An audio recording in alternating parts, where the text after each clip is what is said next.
Baik, saya akan membacakan kebenaran firman Tuhan yang terambil dari kitab Keluaran 34 ayat 1 sampai 35. Beginilah pembacaan kebenaran firman Tuhan. Berfirmanlah Tuhan kepada Musa, pahatlah 2 loh batu sama dengan yang mula-mula, maka aku akan menulis pada loh itu segala firman yang ada pada loh yang mula-mula yang telah kau pecahkan. Bersiaplah menjelang pagi dan naiklah pada waktu pagi ke atas gunung Sinai, berdirilah di sana menghadap aku di puncak gunung itu. Tetapi janganlah ada seorang pun yang naik bersama-sama dengan engkau, dan juga seorang pun tidak boleh kelihatan di seluruh gunung itu. Bahkan kambing, domba, dan lembu sapi pun tidak boleh makan rumput di sekitar gunung itu. Lalu Musa memahat 2 loh batu sama dengan yang mula-mula. Bangunlah ia pagi-pagi dan naiklah ia ke atas gunung Sinai, seperti yang diperintahkan Tuhan kepadanya, dan membawa kedua loh batu itu di tangannya. Turunlah Tuhan dalam awan, lalu berdiri di sana dekat Musa, serta menyerukan nama Tuhan. Berjalanlah Tuhan lewat dari depannya dan berseru, Tuhan, Tuhan, Allah penyayang dan pengasih, panjang sabar, berlimpah kasihnya dan setianya, yang meneguhkan kasih setianya kepada beribu-ribu orang, yang mengampuni kesalahan, pelanggaran dan dosa, tetapi tidaklah sekali-kali membebaskan orang yang bersalah dari hukuman, yang membalaskan kesalahan bapa kepada anak-anaknya dan cucunya, kepada keturunan yang ketiga dan keempat. Segeralah Musa berlutut ke tanah, lalu sujud menyembah, serta berkata, jika aku telah mendapat kasih karunia di hadapanmu, ya Tuhan, berjalanlah kiranya Tuhan di tengah-tengah kami, sekalipun bangsa ini suatu bangsa yang tertengkuk, tetapi ampunilah kesalahan dan dosa kami, ambillah kami menjadi milik-Mu. Firman-Nya, sungguh aku mengadakan suatu perjanjian. Di depan seluruh bangsamu ini akan kulakukan perbuatan-perbuatan yang ajaib, seperti yang belum pernah dijadikan di seluruh bumi di antara segala bangsa. Seluruh bangsa yang di tengah-tengahnya engkau diam akan melihat perbuatan Tuhan, sebab apa yang akan kulakukan dengan engkau sungguh-sungguh dahsyat. Tetapi engkau berpeganglah pada yang kuperintahkan kepadamu pada hari ini. Lihat, aku akan menghalau dari depanmu orang Amori, orang Kanaan, orang Het, orang Feris, orang Hewi, dan orang Yebus. Berawas-awaslah, janganlah kau adakan perjanjian dengan penduduk negeri yang kau datangi itu, supaya jangan mereka menjadi jerat bagimu di tengah-tengahmu. Sebaliknya, mesbah-mesbah mereka haruslah kamu rubuhkan, tugu-tugu berhala mereka kamu remukkan, dan tiang-tiang berhala mereka kamu tebang. Sebab janganlah engkau sujud menyembah kepada Allah lain, karena Tuhan yang namanya cemburuan adalah Allah yang cemburu. Janganlah engkau sampai mengadakan perjanjian dengan penduduk negeri itu. Apabila mereka berzina dengan mengikuti Allah mereka dan mempersembahkan korban kepada Allah mereka, maka mereka akan mengundang engkau, dan engkau akan ikut makan korban sembelihan mereka. Apabila engkau mengambil anak-anak perempuan mereka menjadi istri anak-anakmu, dan anak-anak perempuan itu akan berzina dengan mengikuti Allah mereka, maka mereka akan membujuk juga anak-anakmu laki-laki untuk berzina dengan mengikuti Allah mereka. Janganlah kau buat bagimu Allah tuangan. Hari raya roti tidak beragi harusnya kau pelihara. 7 hari lamanya engkau harus makan roti yang tidak beragi, seperti yang kuperintahkan kepadamu pada waktu yang ditetapkan dalam bulan Abib, sebab dalam bulan Abib itulah engkau keluar dari Mesir. Segala apa yang lahir terdahulu dari kandungan, akulah yang empunya, juga segala ternakmu yang jantan, anak yang lahir terdahulu dari lembu atau domba. Tetapi anak yang lahir terdahulu dari keledai haruslah kau tebus dengan seekor domba. Jika tidak kau tebus, haruslah kau patahkan batang lehernya. Setiap yang sulung dari antara anak-anakmu haruslah kau tebus. Dan janganlah orang menghadap ke hadiratku dengan tangan hampa. 6 harilah lamanya engkau bekerja, tetapi pada hari yang ketujuh haruslah engkau berhenti, dan dalam musim membajak dan musim menuai, haruslah engkau memelihara hari perhentian juga. Hari raya 7 minggu, yakni hari raya buah bungaran dari penuaian gandum, haruslah kau rayakan, juga hari raya pengumpulan hasil pada pergantian tahun. 3 kali setahun segala orangmu yang laki-laki harus menghadap ke hadirat Tuhanmu, Tuhan, Allah Israel.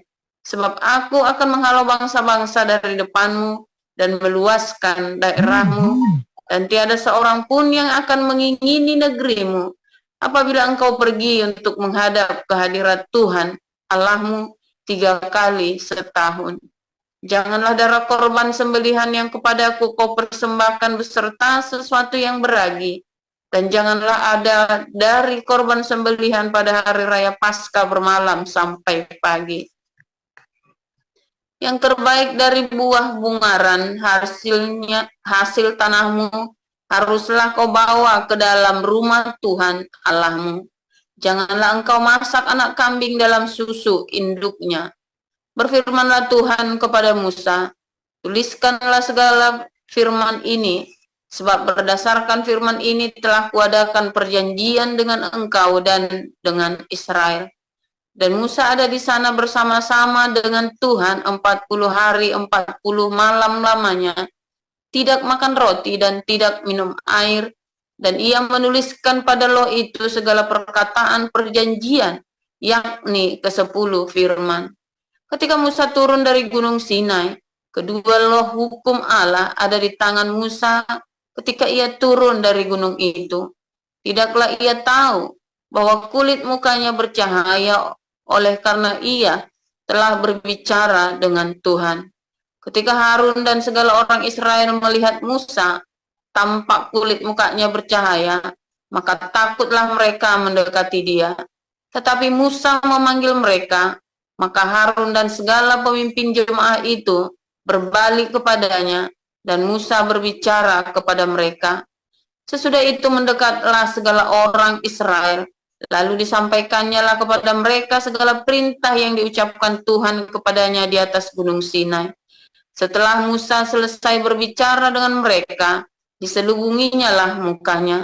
Tetapi apabila Musa masuk menghadap Tuhan untuk berbicara dengan dia, ditanggalkannya lah selubung itu sampai ia keluar. Dan apabila ia keluar, dikatakannya lah kepada orang Israel apa yang diperintahkan kepadanya. Apabila orang Israel melihat muka Musa, bahwa kulit muka Musa bercahaya, maka Musa menyelubungi mukanya kembali sampai ia masuk menghadap untuk berbicara dengan Tuhan. Demikian. Silakan Pak Wakil. Begini, firman Tuhan dari Yudas 1 ayat 1 sampai 25. Dari Yudas hamba Yesus Kristus dan saudara Yakubus, kepada mereka yang terpanggil, yang dikasih dalam Allah Bapa, dan yang dipelihara untuk Yesus Kristus. Rahmat, damai sejahtera, dan kasih kiranya melimpahi kamu. Saudara-saudaraku yang kekasih, sementara aku bersungguh-sungguh berusaha menulis kepada kamu tentang keselamatan kita bersama, aku merasa terdorong untuk menulis ini kepada kamu dan menasihati kamu, supaya kamu tetap berjuang untuk mempertahankan iman yang telah disampaikan kepada orang-orang kudus. Sebab ternyata ada orang tertentu yang telah masuk menyelusup di tengah-tengah kamu, yaitu orang-orang yang telah lama ditentukan untuk dihukum. Mereka adalah orang-orang yang fasik, yang menyalahgunakan kasih karunia Allah kita untuk melampiaskan hawa nafsu mereka, dan yang menyangkal satu-satunya penguasa dan Tuhan kita, Yesus Kristus. Tetapi, sekalipun kamu telah mengetahui semua itu dan tidak meragukan lagi, aku ingin mengingatkan kamu bahwa Tuhan menyelamatkan umatnya dari tanah Mesir, namun mereka sekali lagi membinasakan mereka yang tidak percaya. Dan bahwa ia menahan malaikat-malaikat yang tidak taat kepada batas-batas kekuasaan mereka, tetapi yang meninggalkan tempat kediaman mereka dengan belenggu abadi di dalam dunia kelaman sampai penghakiman pada hari besar. Sama seperti Sodom dan Gomora dan kota-kota sekitarnya, yang dengan cara yang sama melakukan percabulan dan mengejar kepuasan-kepuasan yang tak wajar, telah menanggung siksaan api kekal sebagai peringatan kepada semua orang. Namun demikian, orang-orang yang bermimpi-mimpian ini juga mencemarkan tubuh mereka dan menghina kekuasaan Allah serta menghujat semua yang mulia di surga. Tetapi penghulu malaikat Mikael ketika dalam suatu perselisihan bertengkar dengan iblis mengenai mayat Musa, tidak berani menghakimi iblis itu dengan kata-kata hujatan, tetapi berkata, "Kiranya Tuhan menghadik engkau." Tetapi mereka menghujat segala sesuatu yang tidak mereka ketahui, dan justru apa yang mereka ketahui dengan nalurinya seperti binatang yang tidak berakal, itulah yang mengakibatkan kebinasaan mereka. Celakalah mereka, karena mereka mengikuti jalan yang ditempuh Kain, dan karena mereka oleh sebab upah penceburan diri ke dalam kesesatan Biliam, dan mereka binasa karena kedurhakaan seperti Korah. Mereka inilah noda dalam perjamuan kasih-Mu, di mana mereka tidak malu-malu melalap dan hanya mementingkan dirinya sendiri. Mereka bagaikan awan yang tak berair, yang berlalu ditiup angin. Mereka bagaikan pohon-pohon yang dalam musim gugur tidak menghasilkan buah, pohon-pohon yang berbantun dengan akarnya dan yang mati sama sekali. Mereka bagaikan ombak laut yang ganas, yang membuikan keaiban mereka sendiri. Mereka bagaikan bintang-bintang yang baginya telah bersedia tempat di dunia kekelaman untuk selama-lamanya.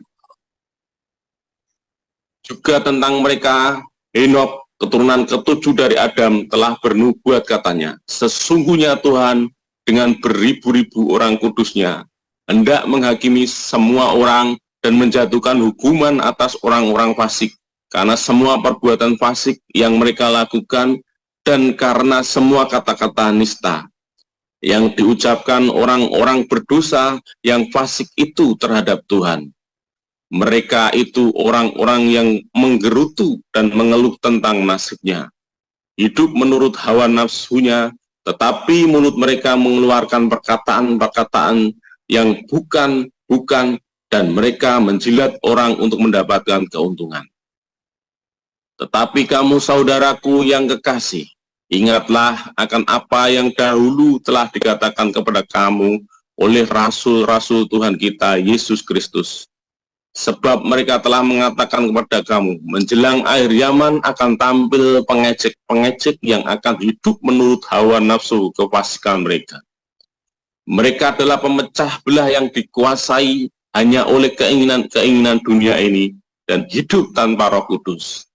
Akan tetapi kamu, saudara-saudaraku yang kekasih, bangunlah dirimu sendiri di atas dasar imanmu yang paling suci dan berdoalah dalam Roh Kudus. Peliharalah dirimu demikian dalam kasih Allah, sambil menantikan rahmat Tuhan kita Yesus Kristus untuk hidup yang kekal. Tunjukkanlah belas kasihan kepada mereka yang ragu-ragu. Selamatkanlah mereka dengan jalan merampas mereka dari api, tetapi tunjukkanlah kasihan yang disertai ketakutan kepada orang-orang lain juga. dan bencilah pakaian mereka yang dicemarkan oleh keinginan-keinginan dosa. Bagi Dia yang berkuasa menjaga supaya jangan kamu tersandung dan yang membawa kamu dengan tak bernoda dan penuh kegembiraan di hadapan kemuliaannya. Allah yang Esa, Juru Selamat kita oleh Yesus Kristus, Tuhan kita, bagi Dia adalah kemuliaan, kebesaran, kekuatan, dan kuasa sebelum segala abad dan sekarang dan sampai selama-lamanya. Amin. Terima kasih untuk para lektor. Kita akan mendengarkan renungan firman Tuhan dengan judul Bismillahirrahmanirrahim. Silakan, Pastor.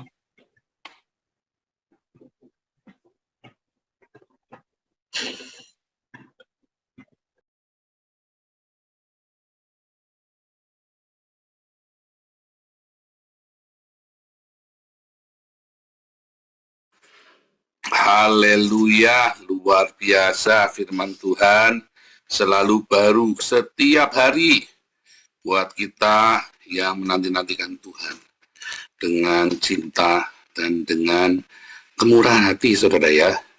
Dengan apa, saudara? Dengan raham dan dengan rehem dan kanun, ya. Judulnya hari ini adalah Besemela, ya, Besemela rehem ve kanun. Kalau dalam bahasa Arabnya itu ya Bismi Allahir Rahmanir Rahim, saudara ya. Rahimnya di belakang, dibalik kalau sama orang Islam itu ya. Jadi Bismillahir Rahmanir Rahman, gitu ya. Kalau orang Islam bilang Bismillahirrahmanirrahim, sama saja dibalik-balik.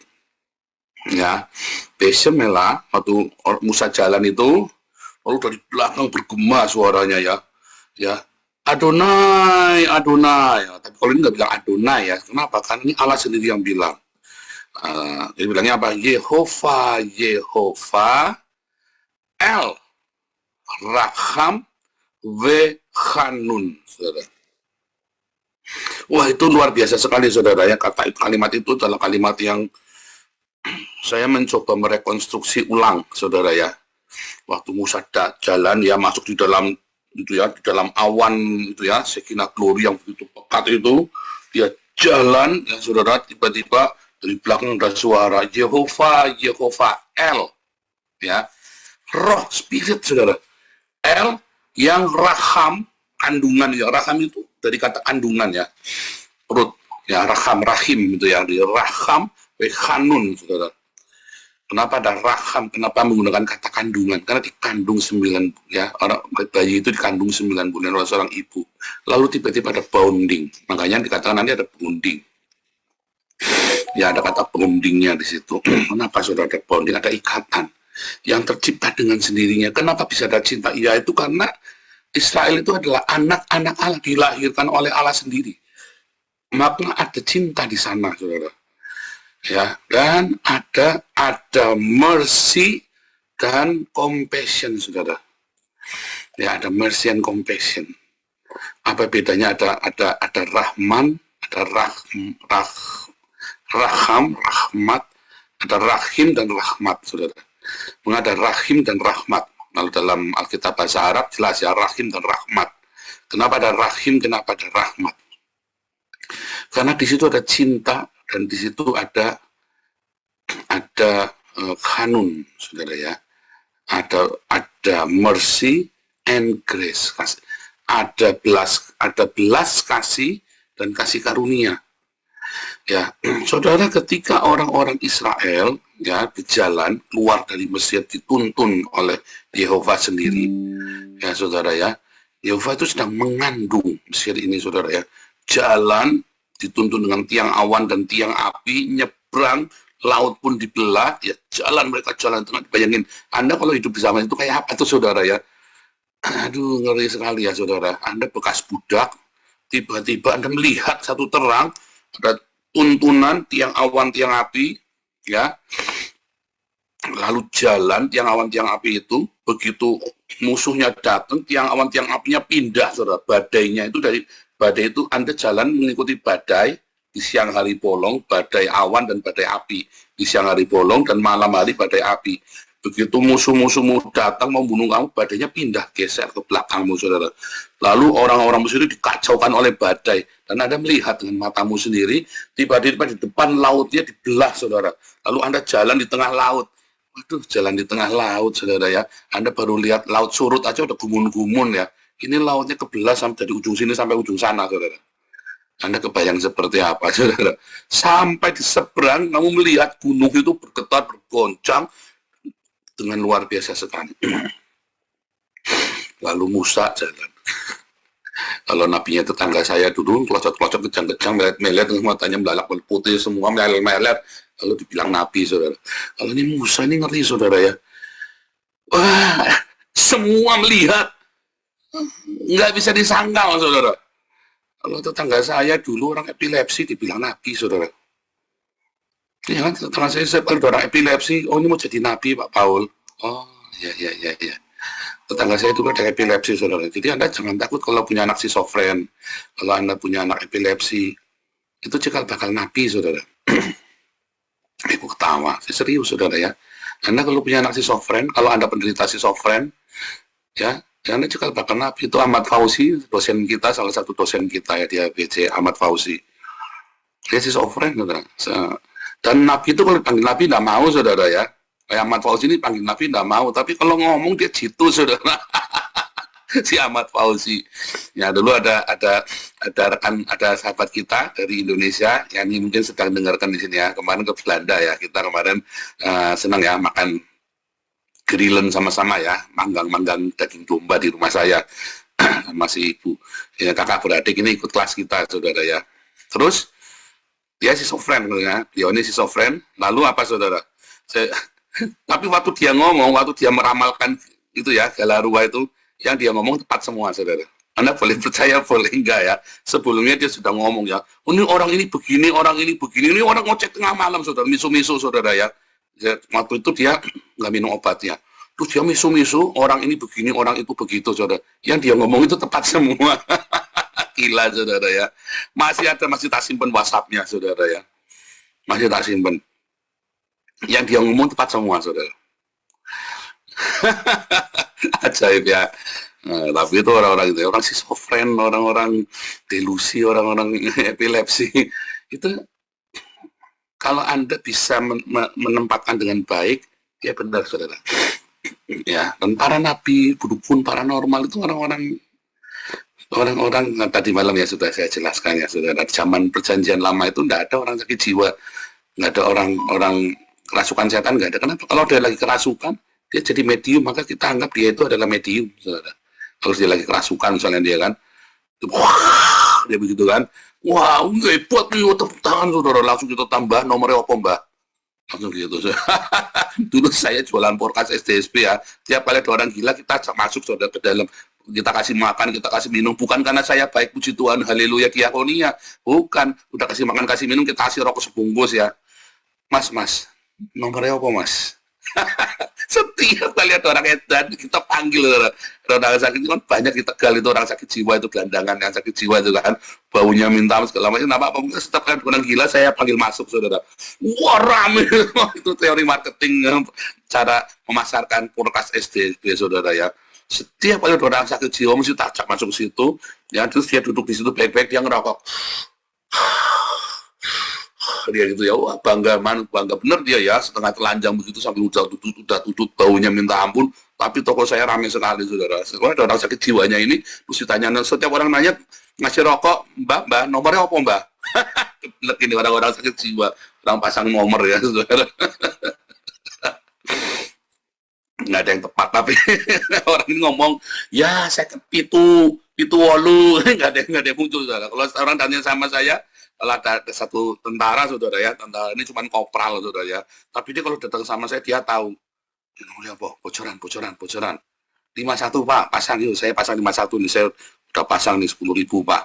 Wah, dia pasang juga saudara 51. Oh, tuan yang borong, mungkin dia sering dapat uang. Saya sering dikasih tips, saya sering dikasih persenan, saudara ya. Kalau dia dapat tembus itu, wah nih, dia tahu, saudara, nggak perlu pakai melet-melet begitu, saudara. Nah, kita balik ya Musa ya saudara ya. Bayangin ini lihat bener-bener 2 juta orang Israel semua ngelihat saudara. Anda mau mungkinin apa? Sejarah Israel itu semua melihat dan itu diceritakan temurun-temurun tanpa keraguan. Semua melihat bukan katanya saudara. Dan itu dicatat. Anda mau berkata nggak mungkin, itu 2 juta orang, 3.500 tahun yang lalu sampai dengan hari ini. Dan cerita itu dijaga, itu beneran. Percaya, bagaimana dengan orang Yahudi hari ini? Orang Yahudi hari ini tidak akan berkata bahwa itu hanya isapan jempol. Nggak ada, saudara. Tidak ada satu orang Yahudi yang berkata itu isapan jempol. Nggak ada. Nggak bisa, itu nyata. Dia melihat, mereka 2 juta. Setiap orang, nenek moyangnya, dia melihat itu, saudara. Dia cerita, punya kisah itu. 2 juta melihat semuanya. Ya, saudara ya. Sehingga kalau dibilang Adonai, Adonai, ya El Raham, Bekhanun, ini ada sesuatu yang apa saudara menggetarkan hati. Cintanya sungguh luar biasa, cintanya sungguh melimpah ruah, dan kamu hanya bisa melihat cintanya. Masalahnya, kamu hanya bisa melihat cintanya kalau kamu menjadi saluran cintanya, saudara. Kamu bisa menjadi saluran raham dan hanunnya kalau kamu menjadi saluran. Kamu tidak bisa melihat hari ini, tapi ketika kamu hidup di dalam kasih karunia, di dalam raham dan hanun, di dalam mercy and grace. Kalau kamu hidup dengan mercy and grace dan penuh mercy and grace, kamu akan semakin penuh dan kamu semakin melihat dengan matamu, saudara. Kalau kamu menjauhkan diri dari mercy and grace, kalau kamu menolak untuk memberikannya kepada orang lain, kamu juga nggak melihat. Itu masalahnya, saudara. Ulangi ya. Ya, masalahnya kamu mau melihat mercy and grace dari Tuhan, kamu hidupnya harus penuh mercy and grace, saudara. Pak, gimana Pak kita melihat kita nggak sih, kita jangan punya penuh kebencian, kemarahan. Makanya kamu harus menerima dulu pertama kali dari Tuhan Yesus. Penebusan itu adalah kamu didamaikan. Supaya kamu mengenal, Yesus memberi contoh, kamu didamaikan dengan Yesus, kamu harus percaya dulu ada mercy and grace yang diberikan oleh Yesus. Kamu percaya di hatimu, saudara. Kamu cuma percaya, kamu tidak ngerti, kamu percaya. Ya, aku mau Tuhan, aku mau yang seperti itu. Lalu Anda lakukan, berikan. Begitu kamu berikan, ini kamu ya dari hatimu keluarkan lagi, aku mau Tuhan. Seberapapun yang tersisa dalam hidupku, mercy and grace, kamu berikan ke orang. Tiba-tiba kamu dilimpahkan. Kamu berikan lagi, limpahkan 100 kali lipat. Kamu berikan lagi, sampai kamu kepenuhan mercy and grace. Dan hidupmu adalah mercy and grace, saudara. Belas kasih dan kasih karunia. Ya, itu masalahnya kamu tidak bisa melihat ya yang Bismillah ya Allah yang Rahman dan Rahim itu kamu nggak bisa melihat kalau kamu tidak memberikannya ke orang dulu. Lah, tetangga saya dulu katanya Allahnya Rahman dan Rahim ini, saudara. Kalau kamu tidak menyebut ya syahadat, kamu saya sembelih. Repot, saudara. Kafir, bunuh kafir. Nggak bisa, saudara. Ya, kamu tidak akan pernah bisa melihat Allah yang Rahmani dan Rahimi kalau kamu tidak punya itu dan kamu tidak memberikannya kepada orang lain terlebih dahulu. Karena Yesus berkata, kalau kamu mengampuni maka kamu akan diampuni. Kamu mengampuni itu akan diampuni. Bagaimana bisa? Ya kamu harus memberikan dulu dirimu, berdamai dengan pengampunan itu, dengan mercy and grace itu. Ya, saudara ya. Hukum Taurat tadi malam ya, itu ada cerita dalam Koinani online. Hukum Taurat diberikan adalah sebuah cinta. Hukum Taurat adalah sebuah cinta yang diberikan kepada manusia. Ya, 613 mitzvot itu adalah hukum positif untuk membentengi, untuk memagari cinta itu. Saudara, aturan dan SOP di yayasan adalah sebuah pagar. Kita bergerak dengan cinta. Jangan menggunakan SOP buat ngebukin orang, saudara. Jangan menggunakan aturan yayasan buat ngebukin orang. Tapi aturan yayasan dibikin supaya Anda tahu bahwa kita untuk menjaga cinta kita begini. Begitu melanggar, stop ya. Sebelum terjadi, kita stop. Jadi itulah cinta. Sebelum kita saling menyakiti, kita stop karena ada aturan. Hukum Undang-Undang Dasar 45 KUHP pidana dan perdata digunakan untuk membentengi kita yang penuh cinta supaya jangan saling menyakiti. Ya, hukum itu harus ditegakkan oleh pemerintah. Ya, kalau bagi orang lain hukum itu dipakai buat, wah ini ada hukumnya, deliknya apa nih? Oke, kita jeblosin ya, maling sarang walet dijeblosinnya, rampok BCA, saudara. Oh, itu pernah kejadian, ya, wah itu kejadian, saya ngeliat dengan kepala mata, itu teman saya sendiri, teman main saya sendiri, saudara ya. Waktu saya di penjara, saya ketemu dia, loh kamu kenapa? Aku maling sarang walet.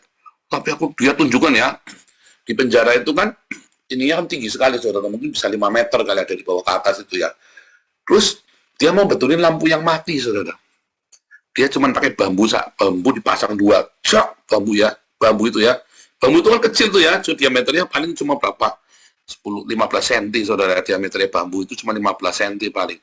Dia cuma 2 buah bambu yang panjang itu dijadikan satu sambung, tok, dipotong 2 gini, selok gini ya. Cerek, gitu saudara bambunya ya. Terus dia naik gini, mencek, saudara. Betulnya dia, memang dia maling salang walet. Tapi di penjaranya kalau maling BCA, ngerampok BCA, kasihan sekali ya. Temennya mati dikebukin sama polisi. Dikebukin suruh ngaku, suruh tanda tangan sampai mati. Jadi dia kamu gimana? Saksi mana itu udah dikebukin, Pak, udah mati, Pak. Mumet, saudara. Tapi akhirnya dilepas, saudara. Akhirnya dilepas, tapi dia harus tanda tangan. Hukumannya harusnya 15 tahun, jadi cuman jalanin 7 tahun, kasihan, saudara ya. Jalanin 3 tahun. Ya, jalanin 3 tahun, kasihan, saudara. Wah, udah korat-karit ya, pulang ya keluarganya udah korat-karit, udah nggak karu-karuan. Kalau di Indonesia hukum dipakai buat apa, saudara? Orang dunia yang tidak punya cinta gunakan hukum buat apa? Buat ngantem orang, saudara. Nah, orang-orang Yahudi, orang-orang Israel di zaman Yesus, dia menggunakan mitzvot Torah itu buat ngantemi orang, buat balas dendam, buat ngerjain orang. Makanya hukum itu dibeli. Dia deket-deket sama ahli Taurat, dia ngasih uang yang banyak.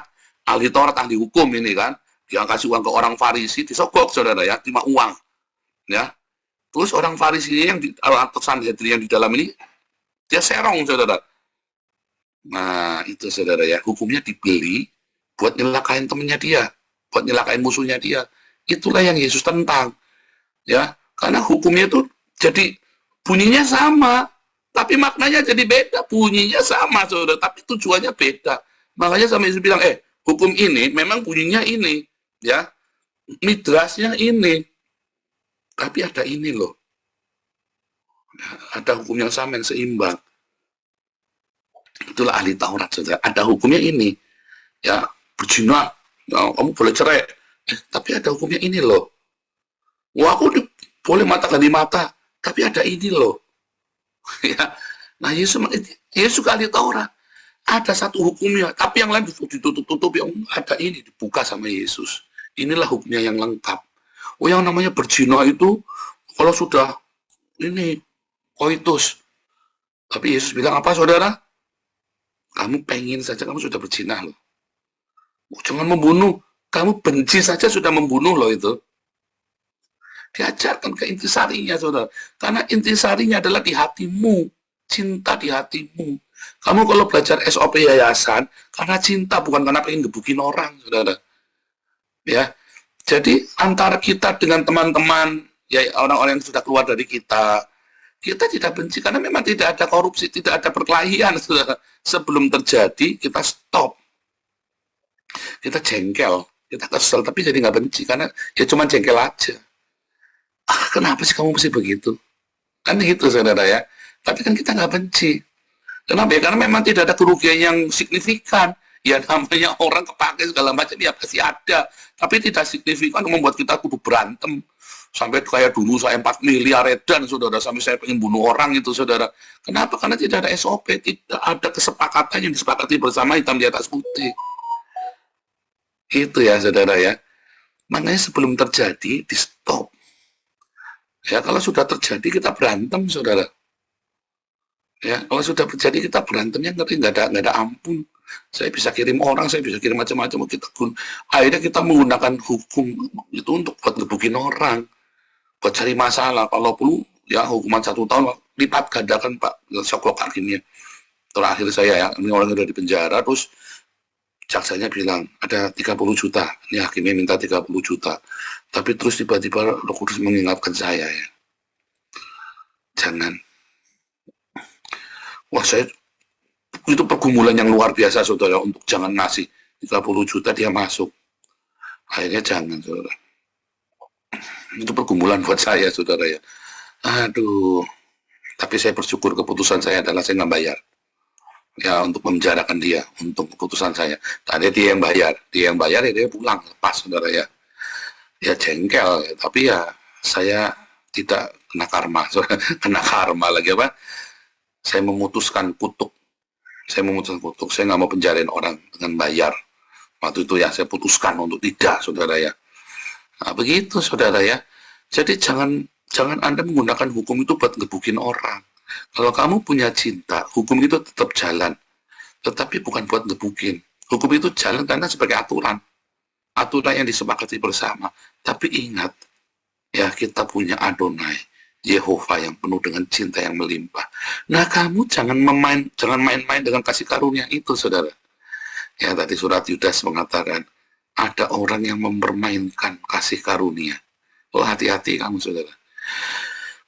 Ingat Rasi saudara ya, yang kemarin yang talanya peang gitu ya, yang dia main-main dengan kasih karunia, lalu dia memanfaatkan, dia jadi orang Kristen, dari Islam itu jadi Kristen, wah dia ngocehnya macam-macam, intinya pokoknya mintain duit saudara ya. Itu namanya memainkan kasih karunia saudara ya. Anda ingat murtadin itu mempermainkan kasih karunia ya, makanya anaknya pada mati saudara. Itu ada di TikTok itu ya, yang namanya Mangunsong, siapa namanya ya, Johnson Mangunsong. Dia kan, wah dia mau cerita tentang Al-Quran yang paling benar lah, Yesus tidak mati disalib. Saya bilang, kamu tahu Yudi Mulyana, kamu tahu Stephen Indra, kamu tahu Kainama, Yahya Waloni, ya, Irina Handono, Mega Fitria, ya, Hani Christian, itu anaknya pada mati, nanti kamu anaknya mati, bilangin gitu ya, saudara. Itu serius saudara ya. Itu nanti anaknya mati saudara. Agustan itu kalau dia punya anaknya mati, untung si Zeldanya kasihan tuh si Zelda itu. Kamu kalau ngeliat Zelda itu kasihan saudara ya. Waktu teleponan sama istri saya itu ya, saya dengarkan ceritanya itu kasihan sekali saudara ya. Makanya ya kemudian kita jagain ya. Zelda kalau ada apa-apa kamu telepon kami ya. Kalau kamu sampai nggak bisa apa-apa kamu telepon kita pokoknya.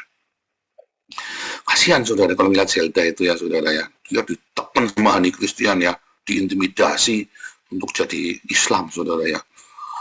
Aduh kasihan sekali, sampai dia nggak tahan, dia minggat saudara ya, kasihan sekali.